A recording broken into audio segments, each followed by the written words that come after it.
आगा कियामा के कराची में शाहराह फैसल ते गैर कानूनी तौर तामीर करायल नसला टावर खिलाफ केस दाखिल किया वियो है। फिरोजाबाद थाने ते दाखिल केस में सिंध बिल्डिंग कंट्रोल अथॉरिटी जा ऑफिसर सिंधी कोऑपरेटिव मुस्लिम सोसाइटी जा जिम्मेवार भी नामज़द करार ॾिना विया आहिनि।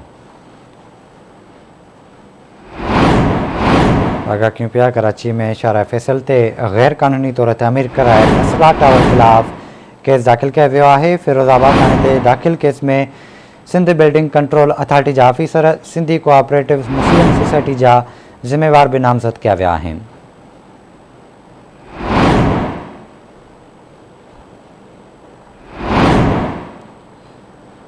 तफ़सील ॾिसांसीं कराची मां मेहताब आगा कजो।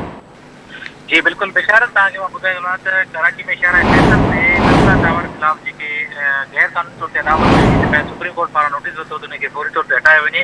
ऐं तव्हांखे ॿुधायो त शहर उन ते जेके गैर तामीराती जे हवाले सां जेके लाॻापियल इदारनि सां जेके माण्हू आहिनि जे फिरोज़ थाणे ते उनजे मथां केस दाख़िल कयो वियो आहे, जंहिंमें सोसाइटी जा बि जेके उनमें ॼाणायल माण्हू आहिनि जेके मथां केस दाख़िल बिल्डिंग कंट्रोल अथॉरिटी जा ऑफिसर आहिनि हिन मथां जेका केस दाख़िल कयो आहे, जेके लाॻापियल इदार सां जेके तालुक आहिनि जिन मथां बि इहो केस दाख़िल कयो आहे। तव्हांखे ॿुधाईंदो आहे त इहे नसला टावर जी गैर कानूनी तौर ते अदावत वारे मामिलो आहे जेके मुख़्तलिफ़ वक़्तनि खां जेके अदावत कयो वियो आहे उनखे गैर कानूनी तौर ते इनखे सुप्रीम कोर्ट तरफ़ां कयो वियो त इहे गैर कानूनी तौर ते अदावत थियल जे मथां केस दाख़िल थियल आहे।